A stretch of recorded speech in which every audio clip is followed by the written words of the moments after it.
Hey, what's up? It's Jared with Ditch Auto, and today I am back to talk more about the DJI Osmo Pocket.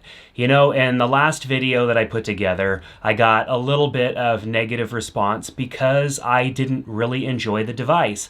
And that's a personal preference. I know that there are a lot of devices and a lot of options out there for all of us, and so sometimes one person's opinion differs with others. But now that there has been not only a firmware update to the Osmo Pocket, but also the accessories have been released, and I've had those for a little while now and been able to play around with them, I wanted to come back and talk more about the device and talk about if it's an actual game changer like a lot of people are touting it as. So let's talk about it. All right, so the Osmo Pocket comes in this little package. You get this nifty little carrying case, which I actually like. The Osmo Pocket itself, I think, is a fantastic little camera. My arguments the first time around was just in comparing it to the other things that we probably already have. Most of us have a phone, a good phone, like I have the iPhone XS Max, so it has a fantastic camera, and I even have the Google Pixel 3 that I use often as well. Great cameras in a phone, and I kind of classify this as more like a phone camera because of the small sensor and the small package. Basically what you're gaining here is some good stabilization, and we'll talk a little bit about that as well.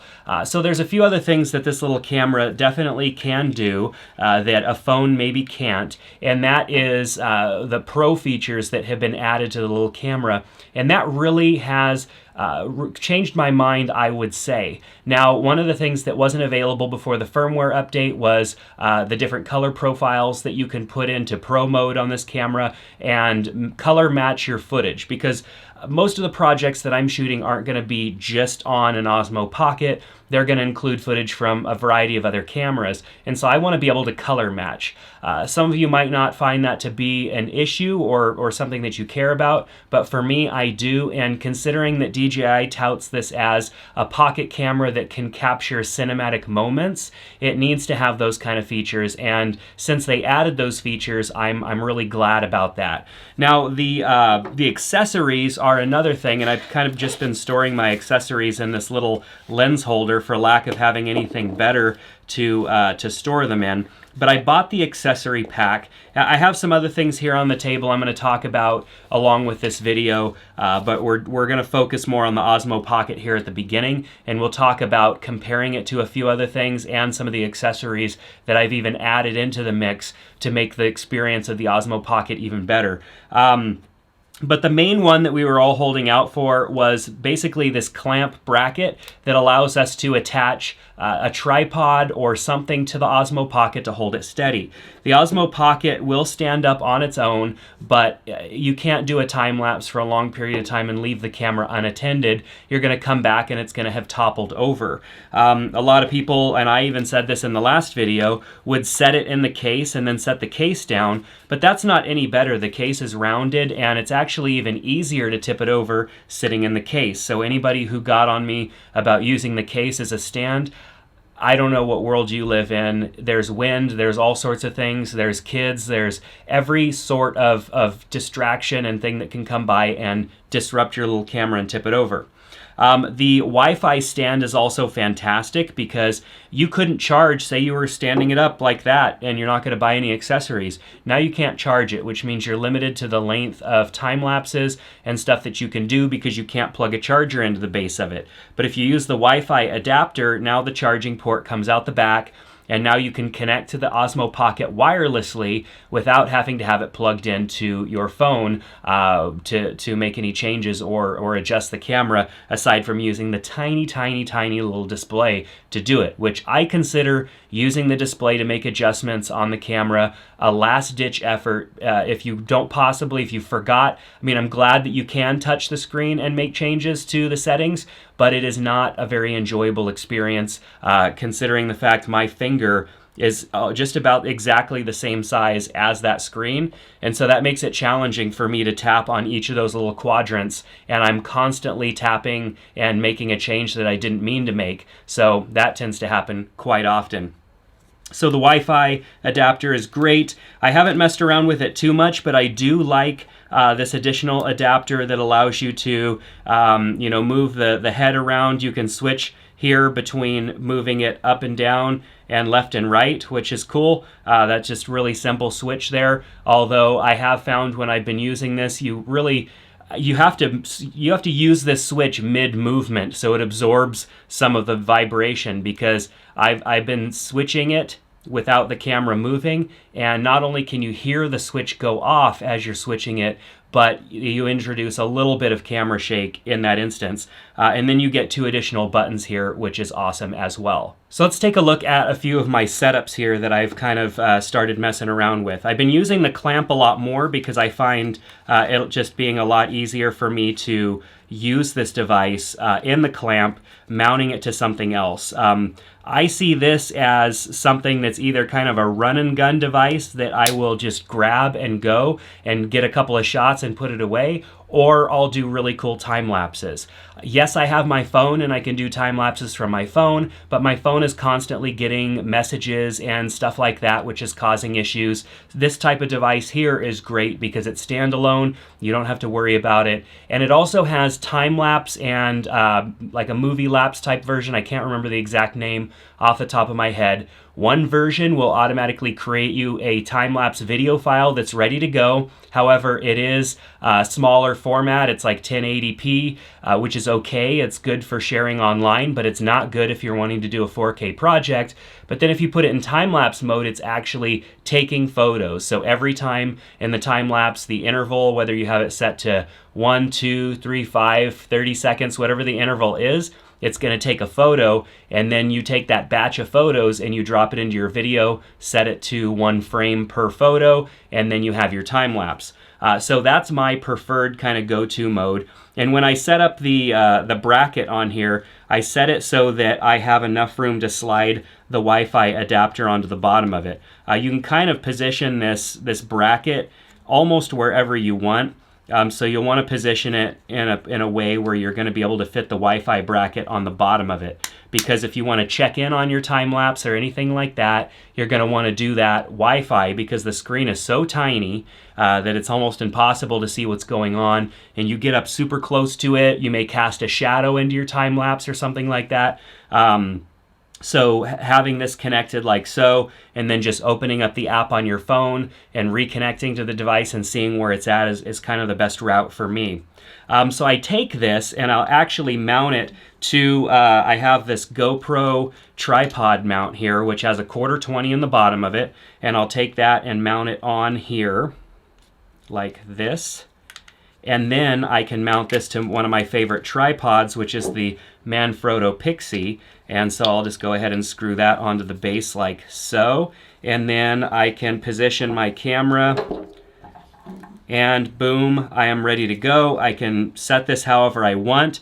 Now, one thing that I do think is a little annoying about this camera in time-lapse mode is that if you try to kind of put it in a flashlight position, it doesn't like that. It likes to be pretty close to straight up and down, as close to straight up and down as you can get it. Otherwise, you get a notification saying, please hold the camera steady, which is silly because the camera is being held steady. However, it just doesn't like being at too much of an angle. Hopefully they'll fix that. Maybe that's just an oversight in firmware. I have no idea why something like that would exist at all, because you can use this in flashlight mode. You know, you can power it on and have it point in any direction that you want, except for when you're doing a time lapse, it starts to give you problems. So this typically is my setup. The only thing that's kind of annoying is that when I have it pointing straight up and down, there's only a little bit of space left here for my charging cable. So one of the things that I'm going to do is get like a little 90-degree charging cable so that I can get that in there easily. Now, when I am going handheld and I want more power, and this is also another thing that I can do if I really want to go kind of crazy with my setup here, is I can take this Wasabi Power kind of selfie stick looking thing, but what's inside of this is a battery. This battery here is 5200 milliamps, which means it's going to charge this thing for quite a while and give you an extended battery life. So what I'll do is I'll take this and put it in here, because this was probably originally designed for a GoPro. All right, get the bracket in there, tighten it down. And then I can mount, this has a 1/4-20 in the bottom of it, so I can mount the Manfrotto Pixie to the base of it. like that, and then I take a charging port right from the side here, so charging port USB, and this came with the appropriate cables. Little USB right into the back of here, and I've got an extended battery life. The only thing that I'm running into is just a little bit of a tight space for that cable, so that 90-degree adapter is going to work good, or if you have some GoPro angle adapters to kind of space it out a little bit, that will also help. So this is probably going to end up being my preferred setup for time lapses. I'll add in a couple of adapters here. I can angle this a little bit. This will be out back this way a bit, and I could time lapse for quite some time with this setup because of the added battery power that's in the Wasabi stick here. I don't have to worry about any other battery packs or anything like that sitting or dangling around. This is a pretty solid setup, and then I could just simply detach from here and go and have my kind of run and gun setup with a little bit more to hold on to than the device itself, which I actually like. This is nice. This is nice, small, and pocketable, and this is quite large in comparison, but giving it the fact that it has a battery, it has a 1/4-20 in it already on the bottom, it just makes it for an all-around better package for getting around all day. I'll make sure to link to this stuff down in the description below in the video because I think this stuff makes this device much more usable. And I have gotten over the fact that yes, you know, you're gonna need accessories for this little device, just like with all of our other cameras. I mean, even a GoPro, you know, and this I don't believe was created to compete with the GoPro, but even a GoPro needs some accessories in order to make it useful. Yes, it comes with everything you need when you buy it, but some accessories definitely help it out. Mounting something like this, getting extra power. I mean, there's a lot of reasons why you need the accessories. And even though I'm frustrated that this little accessory pack cost an extra $100, it's proving to be quite useful. So another thing that I typically will end up using if I'm shooting at night is this LumaCube. This is the LumaCube Air. It's a lighter weight version of their LumaCubes. Has a little bit less of a battery life length than the previous version, but I can use a GoPro adapter and mount it right here using an angle adapter and then have essentially a light. And if I put these both if I put this in flashlight mode shooting forward, which would be like this, shooting forward with a light underneath it, it basically sees in the dark. So it's a kind of a cool feature, I think, to be able to add on things to this little device and make it more useful.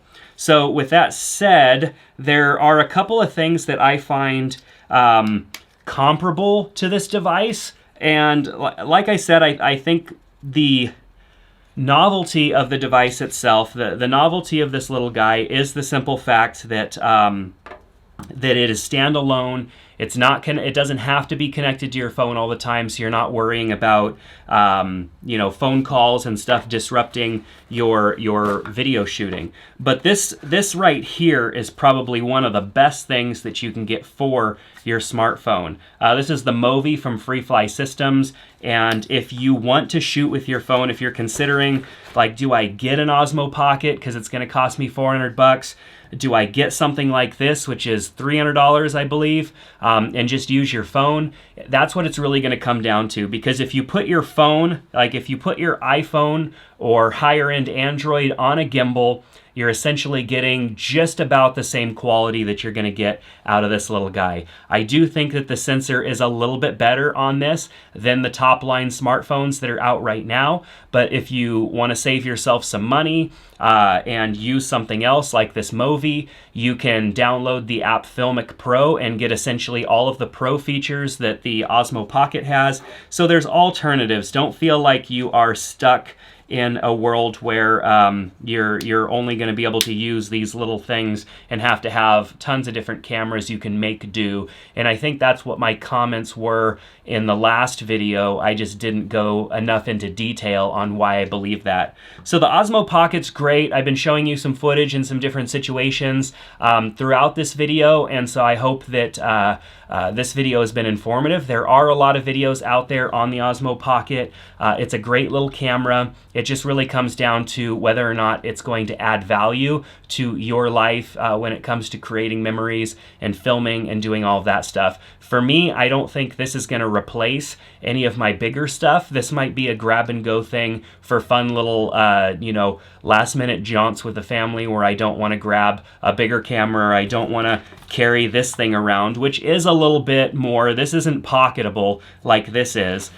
So in those instances, the Osmo Pocket's perfect for that. But at the price of $400 or $399, does it justify it? And then having to spend maybe another $100 on accessories, that's where I start to call into question whether or not this really is truly a game changer like some people are saying, or if it's just another thing to spend money on.